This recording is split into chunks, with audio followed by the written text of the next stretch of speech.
We are actually back in the 1980s, and there is a man named Stephen B. Williams that is dominating the local radio waves in Denver. And Stephen really did have the voice and personality to lure in listeners. His deep, soothing voice earned him the nickname the Voice of the Rockies. When his father finally retired in 1963, Stephen's parents and older sister, Jan, moved to Corona del Mar, California. Stephen went on to work at several more radio stations, including one in San Francisco, and then he was offered that great opportunity to join the team in Denver. Now, unfortunately, Stephen couldn't ride that wave of fame and success in Denver forever. So around the turn of the millennium, he was laid off from the radio station. Stephen decided to actually change career paths and follow a different passion of his, and that was winemaking. So for a while, doing this was his happy place. Unfortunately, though, life didn't allow him this pleasure for very long.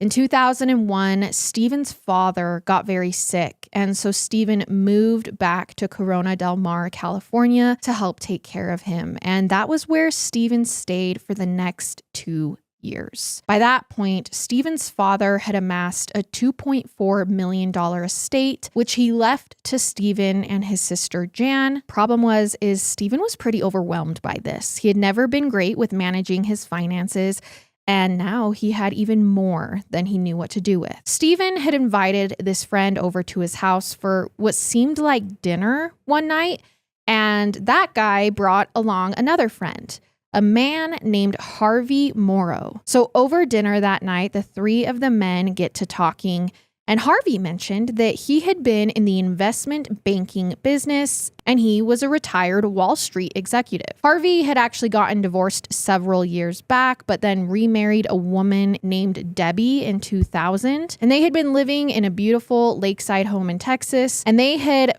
flipped that investment into a 75-foot luxury sailboat. And Stephen thought this was one of the coolest ideas he had ever heard of. So from there, Stephen and Harvey become fast friends, and they begin spending more and more time together. And before long, they were mapping out their route for the trip. Harvey offered to help him set up a trust fund where he could stash away that $2 million in inheritance. Issues start arising between Stephen and Harvey, but it's not actually over the account, because by 2006, Stephen was ready to kick off this boat trip as the chef. But every time he would mention taking the boat out and starting, it seemed like there was something else that needed to be done. And then around April of 2006, Stephen tells his older sister Jan something odd. He says someone had gotten into the trunk of his car and stolen his passport and his laptop. On Thursday, May 4th, 2006, another boat owner saw Stephen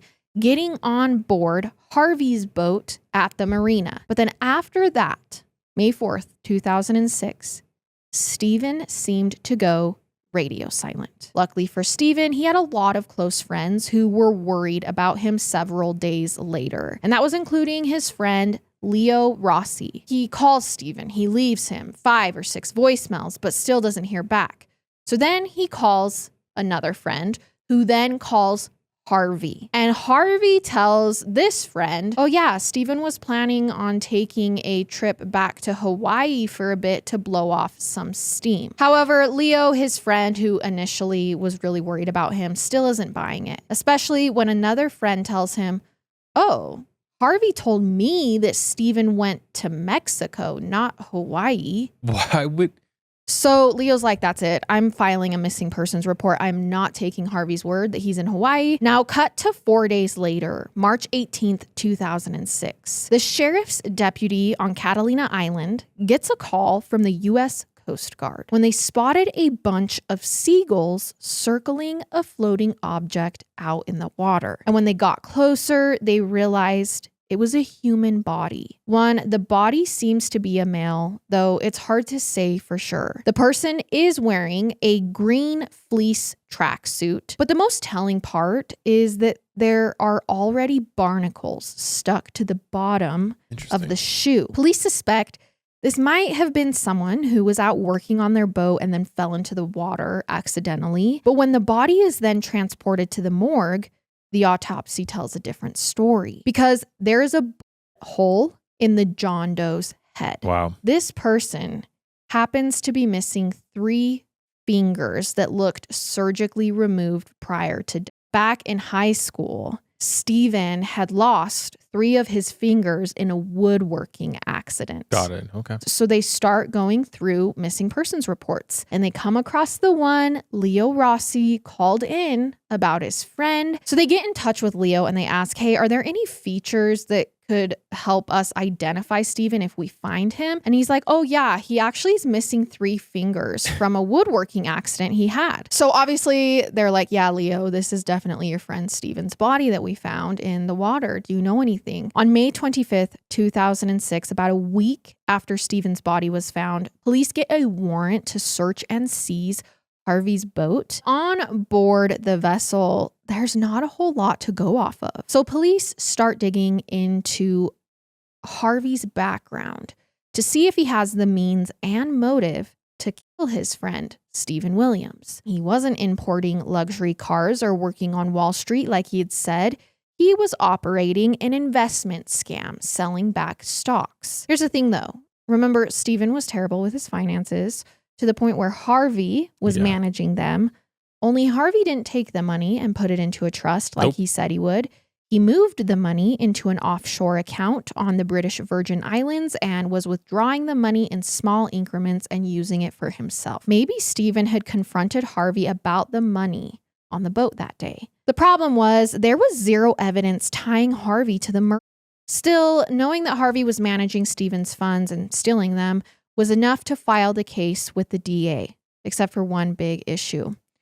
Harvey Morrow was now on the run. Great Falls, Montana. By September 2006, Harvey had settled down there and gotten himself a job at a used car dealership. And it was there that he actually became close with the manager at his place, a former cop named Joe Parsadich. So Joe goes on the internet, he looks Harvey up, and that's when he discovers that Harvey is a wanted man, wanted for murder in LA County. Good job, Joe. So Joe wastes 0 time. He calls the police immediately to say, hey, Harvey's hiding out in my hometown. Authorities moved in on the 55-year-old Harvey and finally arrested him at the used car dealership where he was now working. In February of 2007, someone at the Los Angeles Yacht Club called the police. He said they had found something inside one of the cabinets at the club library. One of the employees was going through the cabinet recently when they discovered something in the back of one of the drawers. They saw it was a handheld GPS system.